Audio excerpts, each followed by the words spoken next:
ఒక్కసారి కొమ్మూరి గోల్డ్ కి కాల్ చేయండి. తాకట్లో ఉన్న మీ బంగారాన్ని విడిపించి మార్కెట్ ప్రైస్ కి వాళ్ళు కొనుక్కుని మిగతా డబ్బులు మీకు ఇచ్చేస్తారు. నాలుగోసారి ముఖ్యమంత్రి అయిన తర్వాత నాకే అంతుబట్టినటువంటి అఘాతం.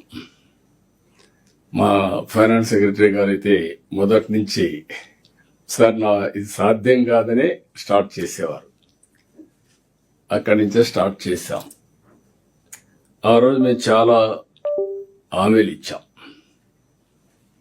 సంక్షేమం సుజావుగా చేస్తాం, టైం బౌండ్ ప్రోగ్రాం ఉంటుంది, క్యాలెండర్ కూడా ఉంటుంది.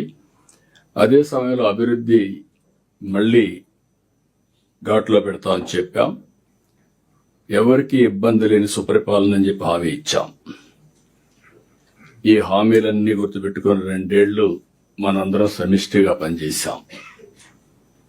గవర్నమెంట్ ఒక పాలసీ తీసుకొస్తే దాన్ని క్షేత్రస్థాయిలో అమలు చేసింది యంత్రాంగం అమలు చేశారు. ప్రతి రంగంలో ప్రతి ప్రాంతంలో మార్పు తేవడానికి ప్రయత్నం చేస్తున్నాం. కొన్ని మార్పులు వచ్చాయి, ఇంకా ప్రయత్నం చేస్తూనే ఉన్నాం. ఇంకొక పక్కన ఎప్పటికప్పుడు అడ్మినిస్ట్రేషన్ మనం చేసుకుంటూ పోవడం కాకుండా ఇలాంటి మీటింగ్స్ చర్చలు కూడా జరగాలి. బ్రెయిన్ స్టార్మింగ్ కూడా చేసుకోవాల్సిన అవసరం ఉంది. ప్రతి డిపార్ట్మెంట్ మీరు ఎక్కడున్నారో కూడా అనలైజ్ చేసుకోవడం. ఈరోజు కొత్త సిస్టమ్స్ మీరు చూస్తే ఎవ్రీ మంత్ జరిగే SIPC మీటింగ్, అధికార యంత్రాంగం వచ్చిన పెట్టుబడులన్నీ అనలైజ్ చేసి ఫైనలైజ్ చేస్తారు. అది అయిన తర్వాత జరిగే SIPB మీటింగ్, చీఫ్ మినిస్టర్ కూడా ఉండి మంత్రులుండి SIPB మీటింగ్ లో ఏ ప్రపోజల్స్ వచ్చాయో అవన్నీ ఫైనలైజ్ చేస్తాం.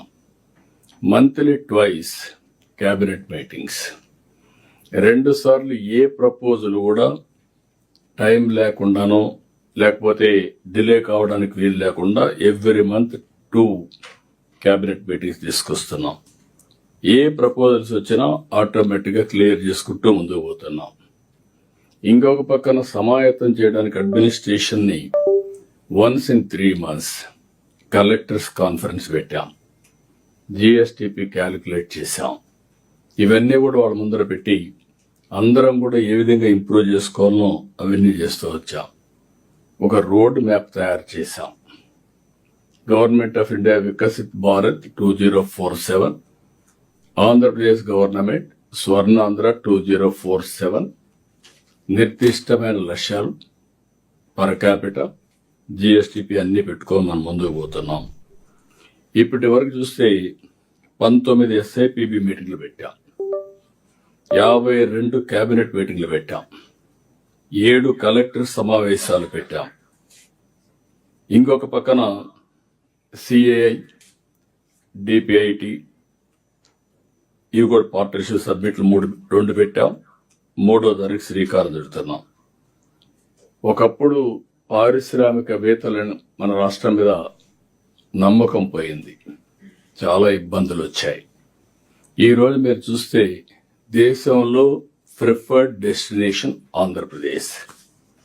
ఇప్పటి వరకు ఇన్వెస్ట్మెంట్ ప్రపోజల్స్ అయితే 22,87,000 కోట్ల రూపాయల ఇన్వెస్ట్మెంట్ ప్రపోజల్స్ వచ్చాయి, MOUలు చేశాం. ఎంప్లాయ్మెంట్ అయితే 21,30,000 మంది ఎంప్లాయ్మెంట్ వస్తుంది. అయితే చెప్పడం కాకుండా కేబినెట్ తీసుకొచ్చి అన్ని కూడా ల్యాండ్ అన్ని కూడా ఇచ్చి 11,86,000 కోట్ల రూపాయల ప్రపోజల్స్ క్లియర్ చేశాం, గ్రౌండ్ చేసే పరిస్థితికి వచ్చాం. దీనివల్ల 10,42,000 మందికి ఉద్యోగాలు వచ్చే పరిస్థితి వస్తుంది.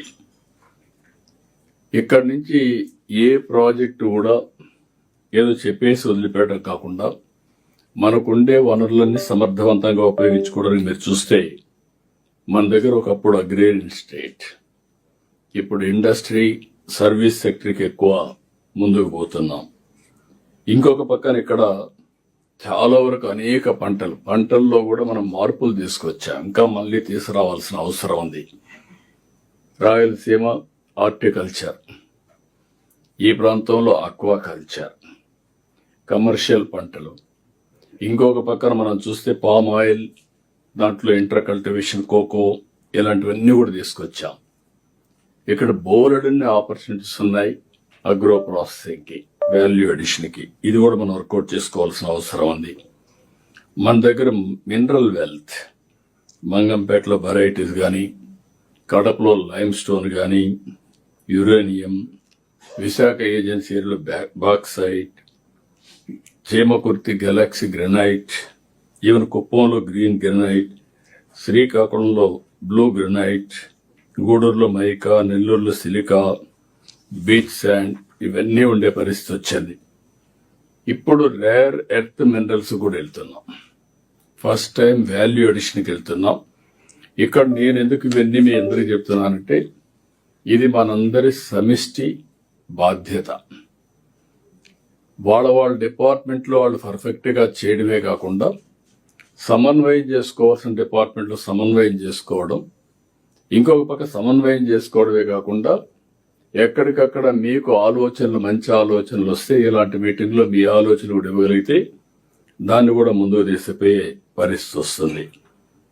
ఇంకొక పక్కన ఈ అన్నిటి కూడా నేను ఒకసారి ఆలోచిస్తే ఇన్నోవేషన్ బ్లైండ్గా చేయడం కాదు. ఈరోజు కొన్ని ప్రజెంటేషన్ చేస్తారు, అందులోనే వినూత్నంగా డిఫరెంట్గా చేస్తే వాల్యూ అడిషన్ ఏ విధంగా వస్తుంది.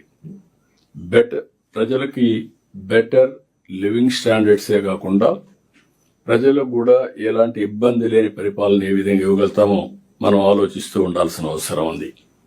నేను ఎప్పుడు ఇన్నోవేషన్కి ఎక్కువ ప్రాధాన్యత ఇస్తున్నాను. మనం చేసే పని డిఫరెంట్గా చేయగలిగి కొత్త టెక్నాలజీస్ ఉపయోగించి మనం ముందుకు పోగలిగితే చాలా మంచి ఫలితాలు వస్తాయి. ఇంకొక పక్కన మీరు ఒకసారి చూస్తే టెక్నాలజీ ఉంది, రిసోర్సెస్ ఉన్నాయి, నాలెడ్జ్ ఉంది. టెక్నాలజీ నాలెడ్జ్ని అప్లికేషన్ చేయడానికి నాయకత్వం కావాలి. దిస్ వేర్ అనునిత్యం ప్రతి ఒక్కరు ఒక ఫాలోయర్గా కాకుండా ఒక లీడర్గా మీరు తయారయ్యి సమర్థవంతంగా మీరు నాయకత్వాన్ని ఇవ్వగలిగితే పై వాళ్ళతో అనుసంధానం కావడం, కింది వాళ్ళతో కోఆర్డినేట్ చేసి మెంటరింగ్ చేసి వాళ్ళ దగ్గర పని చేయించడం చేయాల్సిన అవసరం ఉంది. అయితే పాలసీలు తేవడం చాలా ఈజీ. ఆ పాలసీల్ని అవుట్కమ్గా కన్వర్ట్ చేయడం అనేది చాలా ప్రాసెస్ ఉంటుంది, డిఫికల్టీస్ ఉంటాయి. ఈ విషయం మీరు గుర్తుపెట్టుకోవాల్సిన అవసరం ఉంది. ఇప్పుడే ఒకప్పుడు జిఎస్టిపి మాట్లాడాం. ఈ రోజు నుంచి మంత్లీ ఎకనామిక్ రిపోర్ట్. ఈ మంత్లీ ఎకనామిక్ రిపోర్ట్లో broad contours of all departments which are all contributing జిఎస్టిపికి కాంట్రిబ్యూట్ చేసేటికి ఇందులో వచ్చే అవకాశం ఉంటుంది. ఈరోజు మనం అన్ని డిపార్ట్మెంట్లు కేపీఐస్ ఎస్టాబ్లిష్ చేశాం, ఎస్ఓపి డిసైడ్ చేశాం. ఏ కేపీఐ ఎప్పుడు అప్డేట్ చేయాలి అనే విషయం కూడా మీకు క్లారిటీ ఇచ్చాం. మండల్ లెవెల్లో, డిస్ట్రిక్ట్ లెవెల్లో, ఏడాది డిపార్ట్మెంట్, దెన్ సెక్రటరేట్, దెన్ గవర్నమెంట్లో ఏ విధంగా చేయాలన్నీ కూడా ఇచ్చాం. దానికి సపోర్టింగ్గా ఈరోజు మీరు చూస్తే మంత్లీ ఒకసారి head of the departments meeting, అంటే మొత్తం కలిసి మనం సమిష్టిగా ఆలోచించుకుంటే ఎక్కడన్నా కానీ ఈరోజు మీటింగ్లో మీకు ఒక ఐడియా వస్తుంది. మీరు ఇచ్చే ఐడియాస్ కూడా తీసుకుంటాను. మళ్ళీ దీన్ని ఏ విధంగా ఇంప్రూవ్ చేయాలని ఇంప్రూవ్ చేస్తాం. ఇప్పుడు ప్రిన్సిపల్ సెక్రటరీ గారు ప్రజెంట్ చేస్తారు, కేశవ్ గారు చెప్పారు, ఫైనాన్స్ మినిస్టర్ గారు. నేను చాలా ఎఫర్ట్ పెట్టాను. ఒకప్పుడు నాకు జిఎస్టిపి నేను నేర్చుకొని అధికార యంత్రాంగం దగ్గర అందరం కలిసి మళ్ళా ఎక్సర్సైజ్ స్టార్ట్ చేశాం. ఇటీవల కాలంలో మంత్లీ ఎకనామిక్ రిపోర్ట్ అనేది ఏ రాష్ట్రం చేయలేదు. ఇది మొట్టమొదటిసారిగా మన రాష్ట్రంలో ఒక ప్రయోగం చేశాం. దీనికి నెంబర్ ఆఫ్ మీటింగ్స్ పెట్టుకున్నాం. ఆ నెంబర్ ఆఫ్ మీటింగ్స్ పెట్టుకొని ఏ విధంగా ప్రిపేర్ చేయాలో ప్రిపేర్ చేశాం. రీజనబుల్గా ఒక స్థాయికి వచ్చింది. దీన్ని చూసిన తర్వాత డిపార్ట్మెంట్స్ కొంతమందికి మీకు ఒక అవగాహన వస్తుంది. ఇక్కడి నుంచి మంత్లీ ఎకనామిక్ రిపోర్ట్లో జిఎస్డిపినే కాకుండా రెవెన్యూ రిసీప్ట్స్ కూడా ఎట్లా వస్తున్నాయి అందులో కూడా ఇందులో క్లారిటీ ఉంది. అవన్నీ కూడా మేము ఎక్స్ప్లెయిన్ చేసినప్పుడు మీకు ఒక ఐడియా వస్తుంది. అది కూడా మీరు గుర్తుపెట్టుకోవాల్సిందిగా మిమ్మల్ని కోరుతున్నాను. ఇక్కడ అందరం కూడా ఆర్టీజీఎస్ వైపు చూస్తున్నాం. నేను ఆ రోజు కూడా చెప్పాను, ఆర్టీజీఎస్ ఈరోజైతే కొత్తగా insights June 26 the governance that never sleeps అని ఒక బుక్ కూడా తీసుకొచ్చారు.